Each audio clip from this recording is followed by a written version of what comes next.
안녕하세요, 닥터혜재입니다. 우리 화장품 중에 제일 비싼 게 뭘까요? 양은 요만큼 주면서 제일 비싼 게 바로 아이크림이잖아요. 이 눈가에 하는 거는 다 뭐든지 비싸요. 이유는 사실 눈가가 예민한 부위라서 그렇거든요. 잔주름도 많이 지고 T존이 두꺼우신 분도 눈밑 피부는 얇아서 항상 늘어짐이나 주름을 고민하시는 경우가 많은데요. 이런 눈밑 성형에 대해서 사실 눈밑 지방 재배치는 제가 말씀을 많이 드렸고, 하안검에 있어서 정말 상담 오시는 분들이 가장 많이 걱정하시고 여쭤보시는 그런 자주 하시는 질문들에 대한 대답을 드리려고 하는데요.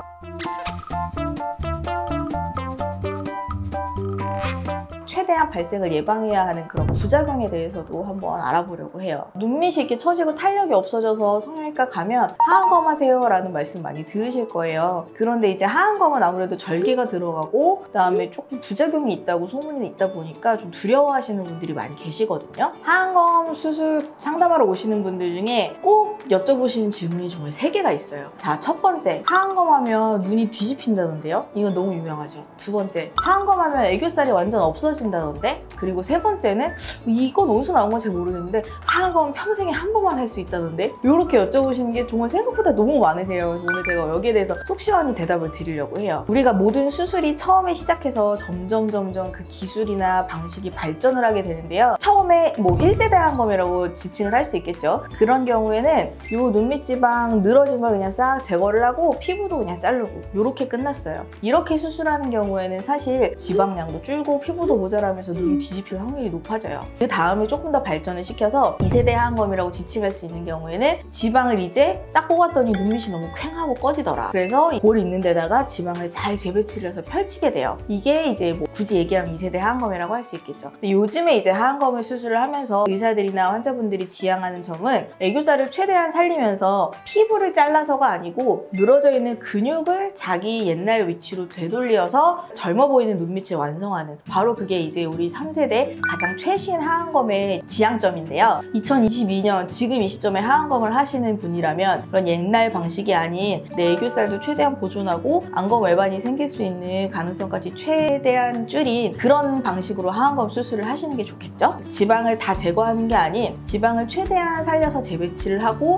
그 위를 경막이라는 지방을 싸고 있는 주머니로 다시 타이트닝해서 덮어주는 게 가장 중요합니다. 왜냐하면 이거 자체가 지방을 최대한 보존시켜서 유착이나 안검 외반 그리고 안검 퇴축이라고 하는 이 눈꺼풀의 길이가 짧아지는 부작용을 예방해 줄 수 있기 때문인데요. 이것보다 더 중요한 것이 사실은 늘어져 있는 근육을 당겨서 재배치를 해주는 거예요. 이 눈 주변 근육이 사실 이렇게 눈을 감고 있는 근육이 하나인 것 같지만 안륜근이라고 하는 이 근육도 해부학적으로나 기능적으로 크게 3파트로 나뉘게 되거든요. 그래서 여기 우리가 이렇게 웃을 때 수축하는 애교살, 그 다음에 그 아래 그 바깥까지 아주 여러 겹의 이런 부채꼴 모양으로 크게 눈 주변을 둘러싸고 있어요. 그래서 나이가 드시면서 여기에 근육이 늘어짐과 동시에 애교 근육도 늘어지면서 옛날에 젊을 때는 애교가 있었던 분들이 납작해졌거나 바깥쪽에 부채살 모양으로 늘어져 있거나 하시는 경우가 많아요. 근데 이 애교 근육이 인상에 굉장히 중요한 역할을 하거든요. 남녀노소를 떠나서 애교가 있으신 분들은 조금 더 부드러운 인상을 주고 젊어 보이는 그런 좀 싱그러운 인상을 가지게 하는데 이 애교 근육이 큰 역할을 하는데요. 단적으로 이제 인터넷에다가 김태희 애교살 이렇게 쳐보시면 또 네티즌들이 애교가 크신 김태희 배우님의 사진을 애교를 싹 지워놓은 사진이 있어요. 그러면 인상이 뭔가 조금 더 나이 들어 보이고 매서워 보이고 하면서 이 애교살이 작은 게 얼마나 큰 역할을 하는지를 알 수가 있거든요. 그래서 이 애교를 최대한 보존해주고 살리는 게 요즘 하안검 성형의 포인트예요.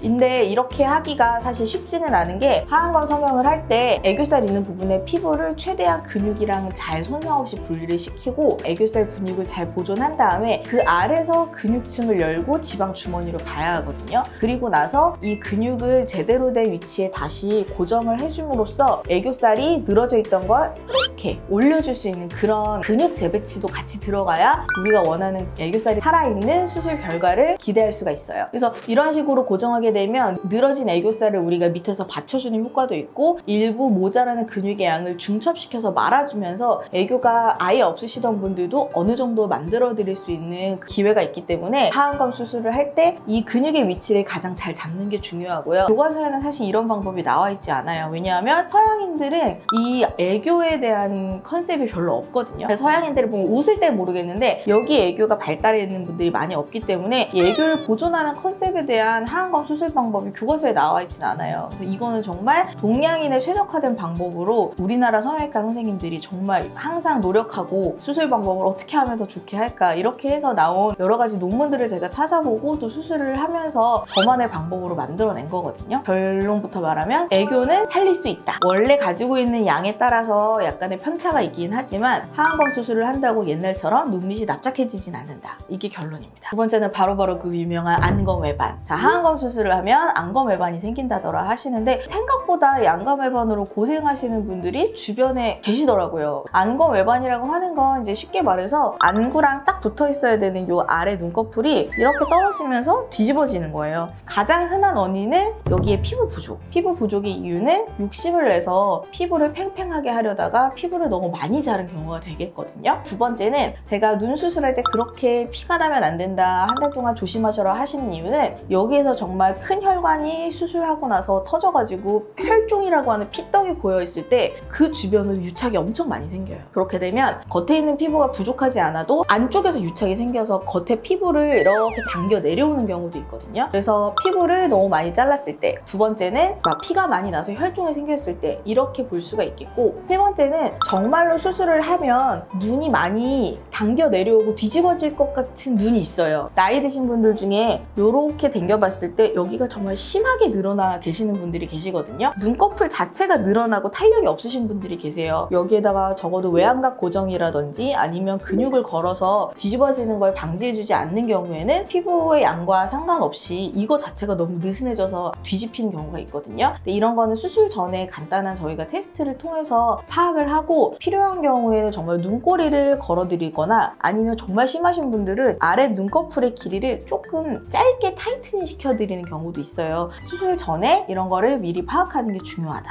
이렇게 말씀을 드릴 수가 있겠고, 앞서 말씀드린 제가 애교를 말씀드렸잖아요. 그 애교 자체가 사실 이렇게 근육이 말라 올리면서 여기서 땜을 치듯이 눈이 뒤집어지는 걸 조금 방지해주는 역할도 있어서 사실 안검 외반이랑 애교는 어떻게 보면 좀 연관관계가 있다고 볼 수도 있겠어요. 세 번째는 하안검은 일생에 단 한 번만 할 수 있다. 절대 진실이 아닌 걸로. 왜냐하면 제가 지금까지 재수술 고객님들만 해도 정말 많이 계시거든요. 물론 하안검 하는 시기를 최대한 미루면 좋겠지만 이게 절대적인 나이가 아니라 눈밑 탄력 상황에 따라서 하안검을 할지 눈밑 지방지 배치를 할지 아니면 라이트 하안검을 할지 정하다 보니까 제가 40대 고객님께도 이제 하안검을 권해드리는 경우가 종종 있어요. 나이가 아니라 눈밑 탄력이 하안검을 해야 할지 아니면 10년, 20년 후에 또 하안검을 재수술을 해야 할지를 결정하는 이런 중요한 요소가 되니까 한번 수술을 받으시고 나서 관리를 잘 해주시는 게 좋겠죠. 그 외에 이제 하안검 수술하시고 보통 호소하시는 증상에 대해서 한번 말씀을 드려볼 텐데요. 하안검 수술하시고 나서 많이 말씀하시는 게 눈이 좀 시려운 것 같다, 그리고 눈물이 많이 난다, 눈곱이 많이 낀다, 이런 말씀을 많이 하세요. 이거는 사실 눈 수술과 관련된 공통적인 눈 주위가 붓고 눈물의 순환이 제대로 안 될 때 느끼실 수 있는 증상들인데요. 이제 수술로 인한 일시적인 자극감도 있고 부종도 있어서 이런 경우에는 인공 눈물을 충분히 넣어주시고 선글라스 같은 거 꼭 끼셔서 이제 자외선으로부터 안구를 보호를 해주시는 게 좋고요. 수분 섭취도 좀 많이 하시고요. 이렇게 되면 부종이 가라앉고 흉살이 조금씩 가라앉으면서 호전이 되실 거예요. 그리고 하안검 수술하시고 결막 부종이 생기는 경우도 있는데요. 결막 부종이라고 하면 이 흰자위가 부풀어 오르는 걸 말해요. 림프관이 약간 눌리거나 손상되면서 순환장애로 일어나는 건데 이런 경우에도 시간이 지나면 대부분 좋아지지만 결막 부종이 너무 심한 경우에는 병원에 오시면 적절한 처방이랑 약이랑 주사, 그리고 제가 심한 경우에는 결막 부종을 조금 완화시키게 터트려 드리기도 하니까 꼭 이런 증상이 있거나 다른 병원에서 수술하셨을 때 결막 부종이 심하면 수술한 병원에 꼭 문의를 하시는 걸 추천드려요.